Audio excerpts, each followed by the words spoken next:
Hey, this is Major Octopus, also known as the Colonel. Today what I'm going to be doing is just doing a basic tutorial for Dota 2. This is for people who have never played Dota before or who've never really played mobile games before. So what I'm going to do is I'm just going to jump into a quick one-on-one game against an easy bot here and just go over the basics of the game. I might get into hero ganking if I get a chance, but mainly what I'm going to be going over is just the bare bones basics of just how to start Dota and how to deal with the basic mechanics. So when it starts up, you're going to get this big hero list here with a zillion heroes in these card layout. What you want to do is press left control, and that'll actually bring up the whole grid here for all the heroes. It's a lot easier to pick like this. I think a lot of games do all pick these days, pub games, but it's really random. Mostly for Dota 1 it was random pick, or it would give you a choice of 3 and you pick which one you like the most out of 3. But for this tutorial I'm just going to do all pick. I'll pick Night Stalker. He's a hero I enjoy playing. Now you pretty much wait. It's nice when you do this all pick like this with your characters. It gives you this layout here. It shows what your character's good at. Character's strength hero, he's durable, and initiator. It also gives him a star ranking depending on how he stacks up against other heroes, how good he is. He's only got 1 star for initiator and 2 for durable. Night Stalker is actually a really good ganker, and he's actually a decent initiator, so this ranking system, I don't know how well you can trust it. It's also got your skills here. If you pick your hero really quickly and you just want to read over what the skills do, you can just read it over before it starts. Once the timer ticks down, you'll click play and it'll actually throw you in game. So here we are in spawn. This is where you'll always spawn when you die, or when you start the game you'll always start here in your spawn. Dire spawn is up here. If you're looking at my mouse, it's up at the top right in their zone. Basically the object of the game is to push all their towers, destroy each tower in one lane or all lanes, and push all the way into their base and destroy their ancient, which is this thing right here. And for the radiant it's this right here. The first team to destroy the ancient wins. So the first thing you'll notice with your character down here at the bottom is the UI. You got the 4 skills, the things I was pointing out earlier. You can put a point in one right away as soon as you start the game. This will pop up, this level 1. You can click this. I'm going to put a point in Void. Other things here in the UI, you've got your health bar right here, mana bar right below it. On the left here you have your stats, strength, agility, and magic, or intelligence. And the one that your character is specialized in will always have this gold ring around it. You can see strength has this gold ring, which means he's a strength hero. So every point I put in strength, it'll give him a boost in damage. It kind of has a little tooltip for each one which shows how each stat affects your character.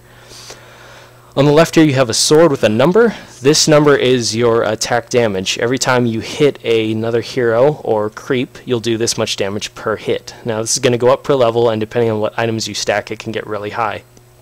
Right below it we've got your boots. These boots right here is your movement speed, how quick your heroes move. Normally heroes have varying movement speeds, and those can also be changed depending on what items you get as well. Same with armor here on the left. Your physical defense, that shows how much reduction of damage you'll take per hit. So when enemies or creeps hit you, you'll have, depending on what hero you pick, you might have some armor, you might have no armor, but that'll be reducing damage, and just like everything else, it can change depending on what items you get. You also have your experience down here on the left. That shows when you level up, you've got to get 200 experience points to level up, obviously, and the highest level in the game is 25. Usually games go pretty long, and 9 times out of 10 when you're playing public games you'll get all the way to 25. Everybody will be out 25 out there. Alright, at the top you can see the UI is the heroes. Usually you'll be playing full games, 5-on-5 with heroes in each slot. The color above the hero up here, sorry, I'm moving the camera. The color above the hero here corresponds to the minimap. You can see Razor here. He's this X is pink. His color is pink. On the minimap, I'm blue. My color's blue. So that can help you when you're looking at the minimap down here to figure out which hero is which when you're looking at the lanes. Also, a nice thing about Dota 2 is if you hold Alt, you can actually see the face of the hero on the minimap. So I can see Razor right there. I'm right here. Also, this nice arrow pointing directly at me is nice too. Another big thing in this Dota 2 is gold. You'll see over here my gold is constantly going up. My buyback, it'll show my buyback cost. If I were to die right now, it would cost me a little bit more gold. See how it's going up depending on how much gold I have. Unreliable gold. I'm not really sure what that means, to be honest, but not important. Basically, your gold you're going to be using to buy items, buy yourself back in if you die. You won't do that too much, or at least unless you have an excess of gold, you really won't buy yourself back in. You'll mainly be using it to buy items. Now, when you start the game, you'll always want to buy something. The shop's right here. This is the default spawn shop. You almost always want to buy a healing item when you first start out. A lot of people like to buy tangos or healing salves, sometimes even both. So I'm going to buy both. The good thing about buying healing items early game when it first starts out is it allows you to make a lot of mistakes. You can get hit by creeps, you can get harassed by heroes, and it'll still allow you to stay in the fight for longer than if you were to buy no healing items. Then you'd have to come all the way back to spawn to heal. Now while you're in spawn, your health and mana regenerates very quickly. I'd say almost 10 times the normal rate, if not more.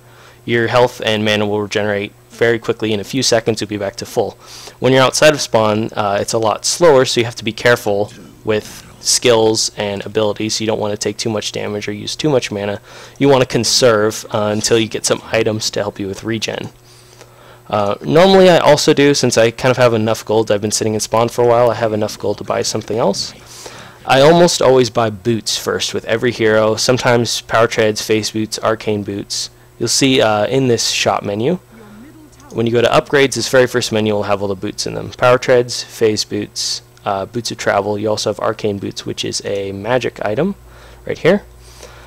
I would suggest buying boots first, no matter which hero you're playing. It just helps you with movement speed, it helps you escape or get stuck in there with other heroes if that's what you want to do. Usually with Night Stalker I go with power treads. So let me go back to power treads in upgrades in the first tab. When you left click an item, for instance, I'll left click power treads, it'll bring up a tree at the bottom down here. Now this tree has 3 other items under it. You've got the gloves of haste, the boots of speed, and the belt of strength. Now you need each one of these items to make the power treads. So what I could do is I could buy each item individually, or I could just buy the power treads straight out. Since I don't have enough money right now to buy the power treads straight up, I can only really buy one of these items. In this case, I'm going to buy the gloves of haste. Now I can't really buy much else here in spawn now, so what I would do now is I'd immediately leave and start fighting creeps, gaining experience and gold. I'm going to go over the menu a little bit more here in the shop. On the left side you've got suggested items. It kind of gives you a little tabs here: starting items, early game, core, and situational. Now these are more, it says at the top, these are suggested items. This doesn't mean that these are the items you should get. Sometimes you don't want to use any of these items. Sometimes you might use all of them. It really depends on situations, what heroes you're fighting, or what builds you like. It's up to you, to be honest. Everybody plays differently with different builds.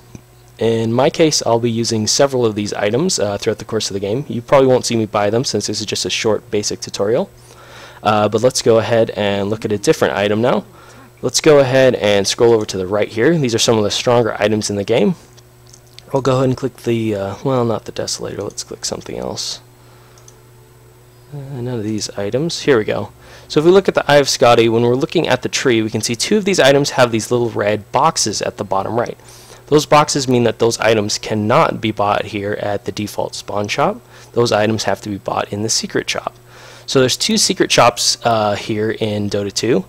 One right here, that's the Dire secret shop. It's a lot easier for the Dire to access that one since there's towers surrounding it for their side. And the Radiant secret shop, which is right here. Obviously it's easier for us to get to this, the Radiant side, to get to this secret shop, since our towers are kind of protecting it. So I'm going to go ahead and go over there right now and show you what kind of items they carry in the secret shop. As an FYI as well, there are 2 other shops in Dota 2, making a total of 6 shops throughout the course of this whole map. One is the Dire extra shop, which is right here. It's on the far left hand side, top left, and the Radiant other shop, which is right here on the bottom right hand side. Now these shops are kind of nice. You can see when I click on them they have some items here. They have some secret shop items, these ones in blue, and regular shop items, the ones in white. So sometimes if you're closer to this shop and you need one of these particular items, it might be more beneficial to come to this shop. It doesn't happen too often though. Most often you'll be using a courier from the spawn shop for basic items and then coming to the secret shop for any secret shop items. So you can see on this page, these are all secret shop items. You'll be coming here quite a bit later game because you'll need most of these items, or at least some of them, to build the stronger, better weapons in the game. You can see if I were to build this Eye of Scotty here, I would need both a point booster and an orb of venom. Fairly expensive each, and plus with these ultimate orbs with 2100 apiece, this is a very expensive item, almost 6,000 gold. That would take me a while to save up that much. So that's basically the secret shop. You'll be coming back and forth to here fairly often. Let's see if I can find a rune. Also early game and sometimes throughout the game, you'll be wanting to search this river area for runes. They kind of spawn randomly every couple minutes. There'll be a different one. Usually they spawn in this general area and a little bit past mid here. They'll spawn down here, somewhere near Roshan. Their range in abilities, sometimes it's regeneration, haste, invisibility. It's not particularly set. You won't know what rune it is until you really go over and find it. Sometimes they can be really helpful to what situation you're in. Sometimes they won't help you as much. If you have a bottle, you can actually store the rune and use it later on for about 2 minutes actually, and then it'll auto use. They only last for a few seconds, so runes don't make or break the game really, but they are helpful. Here we got Roshan. This guy is pretty meaty. You can see he's got some hard attacks here. He can stun you. He does pretty decent damage. He's got quite a bit of health, 8,000 health. So it takes a bit to take him down. You probably don't want to take him down until later levels. The nice thing about killing him, though, is he gets you a pretty good net in gold and experience. And he also has got this Aegis of the Immortal, which brings you back to life if you're killed. If you kill him, he drops this item and you pick it up. If your hero then dies, he'll automatically be resurrected. The other team won't get point for any experience or gold for killing you, and you won't get anything counted against you for dying. You won't lose any gold. Okay, so let's go ahead and show you last hits now. So the bread and butter of the game is fighting creeps. For a long time, for at least several levels, you'll be fighting creeps, which are these things. The Radiant have the green, moss-like creeps. The Dire have the red, skeleton-looking creeps. Now, as a strength hero, I'm going to be playing it safe, mainly hanging back behind my creeps, letting them take all the damage. And when it looks like an enemy creep is one hit away from being killed, that's when I'm going to walk in there and hit them. I was a little too slow there. At low levels, they pretty much have to be barely alive. There we go. So you can see when I hit him, a nice gold popped up there, and I get a little bit of extra XP for getting that last hit. So I leveled up, so I'm going to go ahead and put a point in my Hunter and the Knight now, which makes me move faster. If you can see, I can move a lot faster now. That's Night Stalker's passive ability, is I move faster and I hit harder at nighttime. Anyway, back to last hitting. You really don't want to get hit by creeps. Even though I'm a hero, you can still take decent damage from just normal creeps at low levels. So you always want to hang back and let your creeps take the brunt of the damage. Now you can see I'm not really hitting very many creeps, but I'm still leveling up. Even though I'm not actually participating in killing these creeps, I still gain experience just from them dying around me. Granted, it's always better to get last hits than to just be in the area, but sometimes you're forced into that situation by ranged heroes. If other ranged heroes are sitting back and harassing you, you don't want to sit there and just take their damage just so you can get last hits. Optimal solution would be to change lanes, but if you really want to stick in there and other lanes are full or are being taken care of by other heroes, it's best to just hang back. But in this particular case, there's no hero harassing me, so I can pretty much last hit at will. Now, granted, if I wanted to, I could just stand there and wail on these creeps since there's no hero threatening me. But it's always best to just get comfortable with hanging back and only getting in there with the last hit. Since when there are other heroes opposing you, they won't just let you stand there and wail. They'll harass you or maybe even try to kill you. So it's always best in Dota, play it safe, at least early game, while you gain some levels and some experience. So you can see at the bottom right hand side of the screen, there's some counters down there. I'll go ahead and point it out with my mouse. You have KDA, which stands for your kills, deaths, and assists, LH and D, last hits and denies. So denies are the other thing you want to do when you're grinding out creeps like this. Denying is where you kill a friendly creep when they're about one hit away from death to deny the enemy team experience. You can see right there was an exclamation mark that popped up when I last hit him. That means any hero in the area would be denied the gold and experience from that particular creep. So denying is very useful, especially when you've got another hero in the lane, like a ranged hero, that's sucking up all the last hits and you don't want them to outlevel you. But denying is a little bit tougher, so it takes a little bit more patience, and you really don't want to be the one to kill your own creeps and have the enemy creeps push back to your tower. So you just got to be careful with when you deny. But denying can be a very useful weapon. Other than that, we can talk about hero ganking. I'm not really high enough level right now to gank Razor. I'm only level 5. When I hit level 6, I'll try to run over there and take him out, just to show you the basics of how to gank another hero.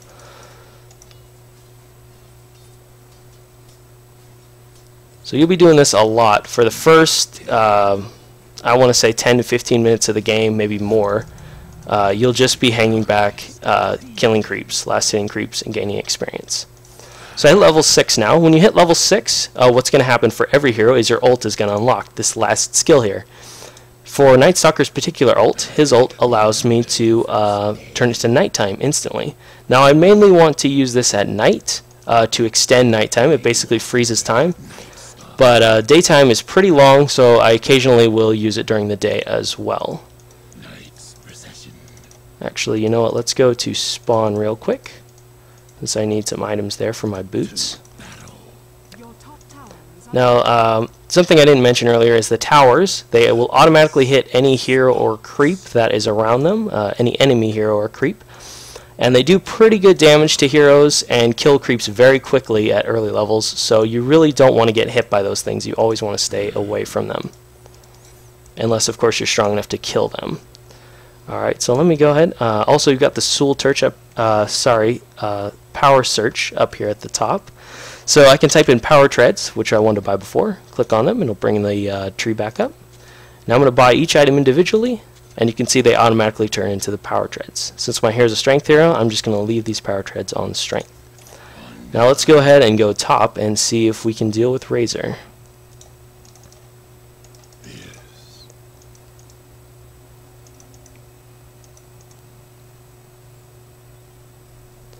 You can notice I move a little bit faster, and if you look at my move speed, it says plus 60. It means I'm moving a little bit faster than before. Also, I have a plus 8 next to my strength. Another bonus I get from my power treads, which means I do more damage. My damage is at 80 now. Now, Razor is a pretty nasty hero. I'm kind of under-leveled right now, since I spent a little while in spawn, so it's doubtful that I'll be able to kill him right now.